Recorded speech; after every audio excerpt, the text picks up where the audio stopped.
Greeting folks and welcome back to another mix breakdown video. Today I want to show you my mix that I did a little bit of time ago, actually with a very good singer.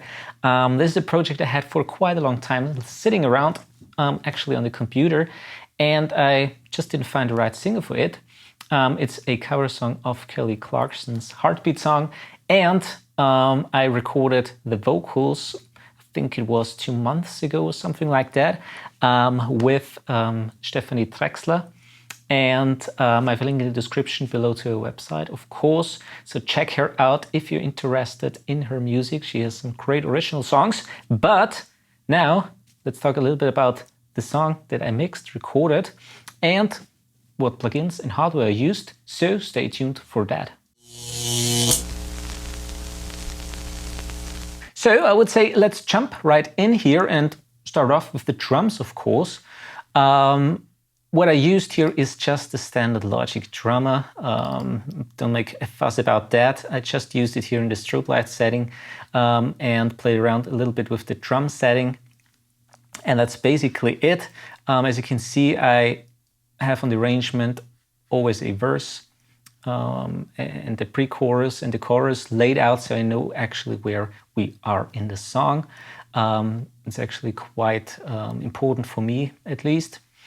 And so I structured the song just with the Logic drummer and played all the other instruments to it. Just had a metronome clicking to it, and that's basically it.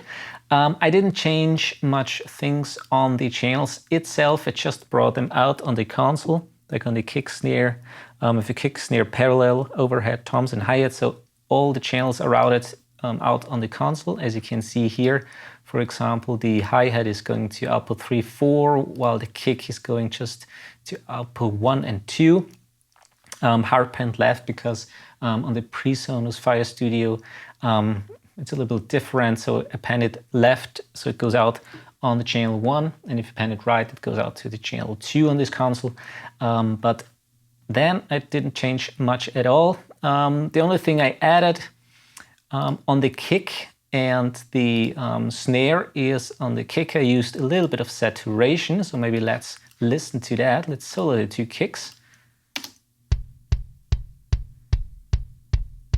And without the saturation knob,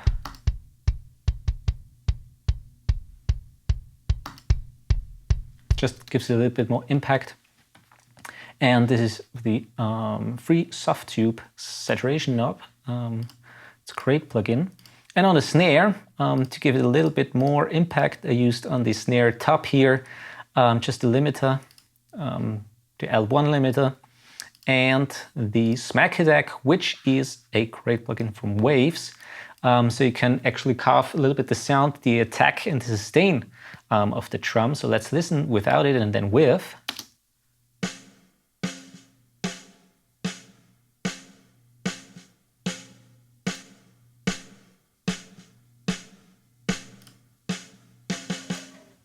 Again with.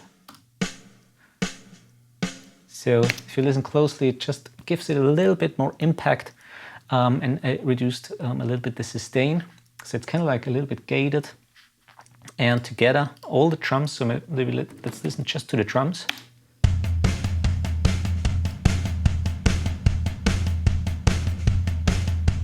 Other than that, I didn't change anything. I just left the plugins as they were. The Logic drummer is actually quite well mixed already, so I didn't do much about that. And what I did on the hardware side, I used my TLA on the drum bus, so all the drums, like the kick, snare, and the overhead in the room, and the percussion is going to the drum bus here. And on the drum bus, I have the TL Audio A2, so a tube stereo compressor inserted. It has also EQ and a tube stage. So maybe let's listen to that without and with. Then I'm going to explain what I did.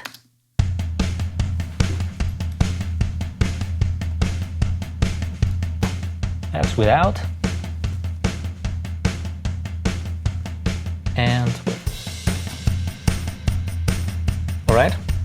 So what this has is a tube stage where you can actually saturate the signal quite a bit. I used a little bit of a low-end boost and a high-end boost. and just very minimum compression up to 2 dB with a ratio of 4:1, slow attack and a fast release. So maybe let's listen to the song a little bit together with the drums so you can hear how that sounds. Where the hell did you come from? You're a different kind of fun, and I'm so used to feeling numb. Again, without the drum bus compressor. I've got pins and needles on my tongue, anticipating what's to come, like a finger on a loaded gun. All right, so that's basically the drums. And the last thing I want to mention is that I always use a kick parallel and a kick a kick parallel and the snare parallel that I sneak into it, and I use on that the good old 3630 from Alesis. And maybe let's play a little bit just the kick and snare so you can hear that.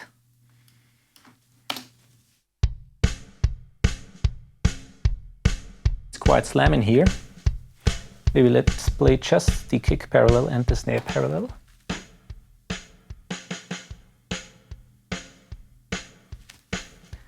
With the original ones. And let's disengage the parallels.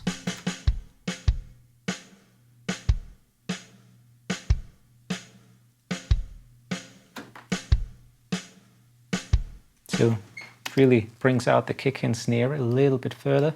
So as far as the console goes here on the overheads, I have a little bit of a top end boost here. So let's listen just to the overheads.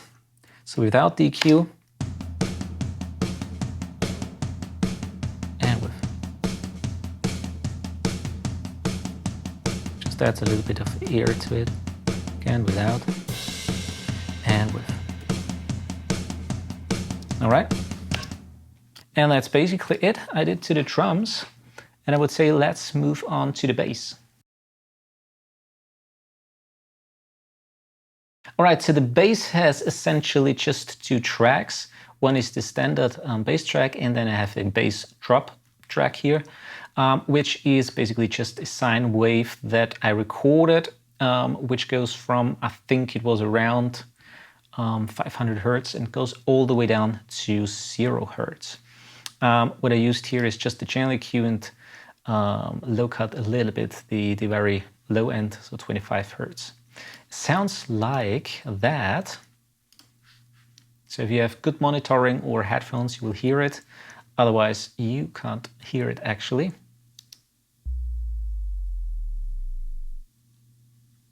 One more time.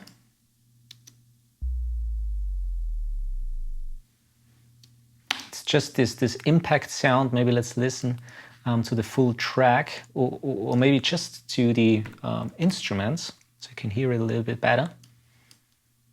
Maybe let's start here.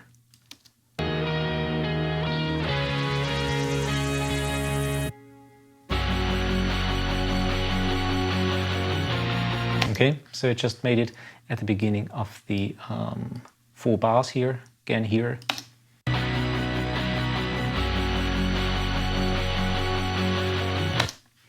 All right, and then the next thing is the bass itself, and the verse, it sounds like that.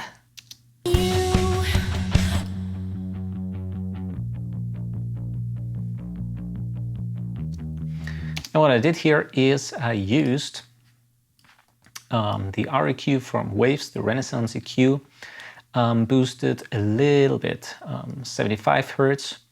And I also boosted a little bit the top end of the bass here, so 2300.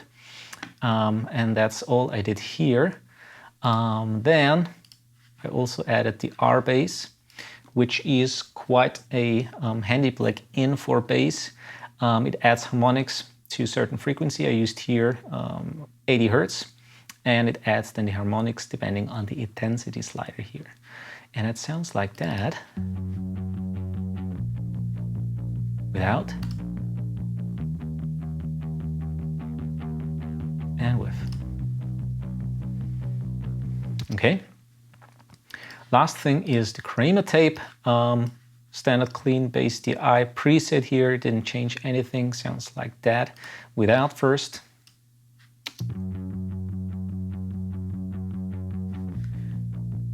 And with quite a bit of difference actually.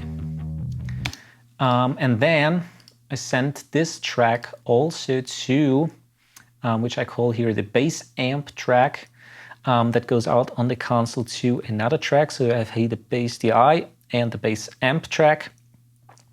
And on the bass I have, on the amp track, I have inserted this actually guitar amplifier, which is the R Power Plant. If you've seen one of my other videos, you may recognize this unit. I use just a little bit of a distortion that I mix with the original DI signal into it. Makes the bass sit much better in the mix actually. I used a little bit of a top end boost in the mid. Didn't change much on the bass. Added a little bit of the harmonics. So that sounds in solo like that.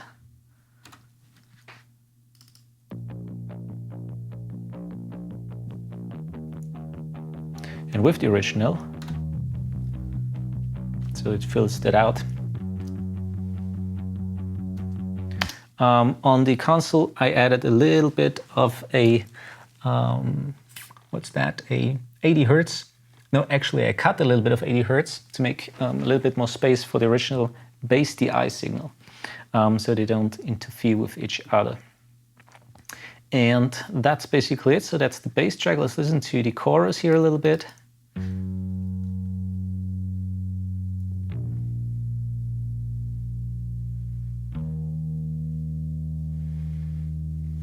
And with all the other tracks. This is my heartbeat song and I'm gonna play it. Turn it on, but I know you can take. As far as compression goes, those two tracks go into my bass bus. This is actually a live console, so it has a center channel. And what I use here with the center channel is, it is a mono channel. I use just the bass, so all the bass tracks go to that channel. And I've inserted the DBX 160, which is in the middle here.